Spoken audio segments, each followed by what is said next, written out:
Okay, now the next touchscreen we're going to talk about is the screen that actually controls a lot of the sound features in the locomotives. So all I have to do is I'm going to press the AUX1 button. Remember before, touchscreen 1 was the engine button. Now the second one is the AUX1 button. So when I press it, it changes that screen, and with that screen it brings up all of the sound information and extra features that you loaded from your engine module or any type of engine that you're running. Diesel, steam, electric, whatever it is. Now what we're going to do is I have the diesel.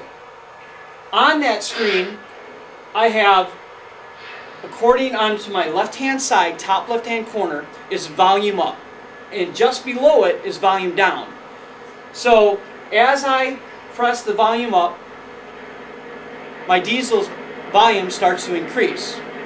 And if I press it, the icon just below, the volume decreases.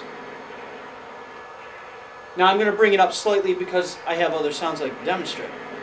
So remember, locations where numeric number 1 and number 4 would be, that's your volumes up and down.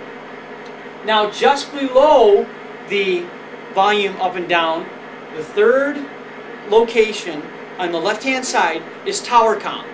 Now I can get a crew talk and tower comm with different icons, and I can get a clear for departure or a standby depending on what I do.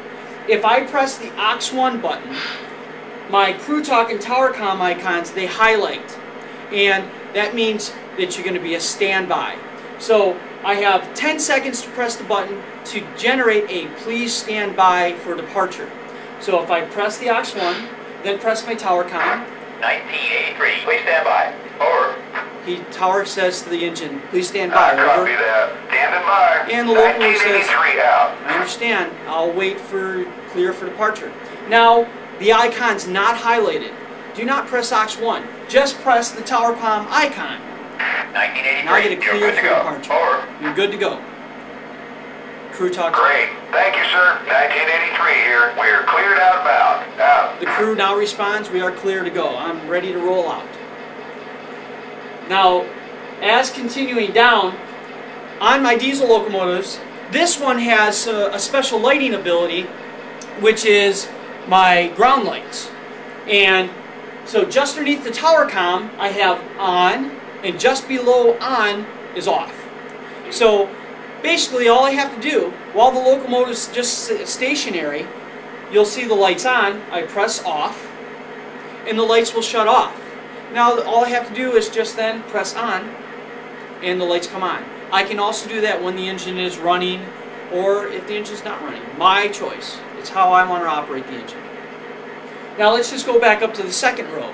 Just like tower comm is crew talk, except the crew talk starts out the dialogue instead of the tower. So I'm going to hit AUX1, and the crew is going to respond. This is UP Western Pacific, 1983. He's asking if he can go. Over. Tower's going to respond, please stand by. Negative, 1983. Please stand by. Over. Now I can also do Copy the that. same thing, Standing by. but remember, if I do not 1983 press out. AUX1 and my icon's not highlighted, I'm going to get your clear for departure. So I'll just press it. 1983 here. Am I blocked? Over. The tower's going to Negative, respond. 1983. You're good to go. Over. You're clear to depart. Now just Great. below Thank you, sir. 1983 this, here. the We're icon. cleared outbound. Out. In the second row, second one down, is a multiple function. And I'm going to actually run my diesel backwards for this. But it actually has an emergency stop, or it has a shutdown ability. So if I'm moving the locomotive, as I'm going to do in just a second, and I'm just going to press down and rock back because I'm going to go reverse. When the engine starts to move, and I press that icon, it's going to say emergency stop. 1983. Emergency stop. Now I stop. On the brakes. There we go. My fault. 1983 here. We're stopped. There. Now he Over. recognized I'm stopped. Good job, 1983. He's saying Out. I'm all set, and the tower responds, good job. Now I can go back through and request, can I take it out again, or I can just roll out if I want.